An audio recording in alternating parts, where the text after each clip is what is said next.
Hey guys, it's Celine. It's Monday again, the 6th of February, and I have completed another stage on my oceanographic project that I was talking about last week, where I am using photographs that I cut out of books that I thrifted. Remember? So I'm having quite a bit of fun here with my things. This isn't completed as yet. I'm just showing you what this really kind of looks like. It's got the photographs, 1, 2, 3, 4, 5 actual images right there. And I stuck them onto cardboard in a sense. So actually wallpaper and a fairly thick type of printer paper that I'm using the whole time. That's on the back of this, so that is why this actually stands up now, which I think is kind of funny. So then after that, I go over patching little pieces of paper over the top of that. You can see that there's black paper here, quite a piece, and there's a couple more over there, like so. The idea being to, from a distance, sort of change the edges of the photographs, because that's going to be something I want to reduce as much as possible. You do not want to constantly see the edges, more or less the opposite of what was happening to these photographs when they were still in the books, right? They were all printed on white paper, so there was a sharp white edge all around them. And it felt to me like it was severely impacting the expressive, I should say, quality of the images right there. So some of these you have to really zoom in actually to see what's going on there. This is like this oval shape is something I'm working on. That's something I'm doing myself. There's another deep sea fish sitting right there. There's McCracken, I personally am having a lot of fun. So the first thing I did was last week already was stick these all on a frame like behind, so you can, if your stuff is rigid enough, you can just stick them on edges. Like I might just as well turn this around so you can see what I'm talking about. See, it's that simple, really. These are my individually glued images, so everything kind of is nice and rigid and easy to use. And then there's a piece behind everything that will just hold it all up and hold it all together. The idea is not to sit this somewhere, it's supposed to hang on the wall eventually. So yeah. So stage 1 is getting that constructed. Stage 2 is getting your pieces ripped out and into sort of shape. You can, I feel, be quite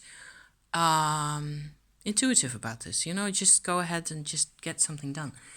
And it looks a bit more brown than it actually is because of my lighting. I don't have the best daylight at the moment anymore.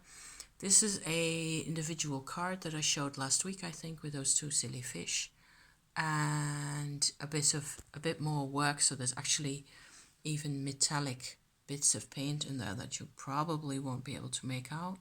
But there's markers as well as iridescent types of paints, watercolor type paints. Those are going to go over the whole thing eventually. There's going to be a lot of different types of effects, but I personally am enjoying also altering the edges of the photographs quite a bit so that you get more of a sense of connection between them or anything really. You can see how it visually looks like this bit here actually goes up to here to the next photograph, when in fact, there's like, see, it is an open space, and still from a distance it looks like it continues like that. That's accidental. I wasn't even aware of that. Yes, Puss, I know you want your dinner and you're not gonna get it yet, because me neither. Okay, later. So then there's gluing of the pieces on top of everything, sort of going for that kind of a current-like effect in this whole thing. Then there's working over the top of everything with different types of inks, really. Water soluble, most of them in these cases. In this case is what I'm using here. And I was using, even though it looks really brown in this light, it's kind of stupid. Dark, this is black paint. This isn't supposed to be brown, you guys. It's just, it becomes brown in the light I'm having here. Never mind. The idea being that there was a sharp edge on either side of the kraken, of the squid photograph, and by making that dark, you know, I make this image to go wider. So I'm experimenting with all those things. And, you know, in the end, there will be more metallic effects, and I will show you the result when it's done. So yeah, I'm having lots of fun here. I'm glad to be able to get back to my project and to find that I still believe in what it is I'm doing, which is always kind of a, when you're really experimenting like that, it is often like that, isn't it? That you can just not be completely confident that you will be convinced of the use of what it is that you're doing and spending your time on the next week. Or it's not that obvious to me. You know, I have to figure this out. And I'm really happy to be able to get back to my project and just keep going.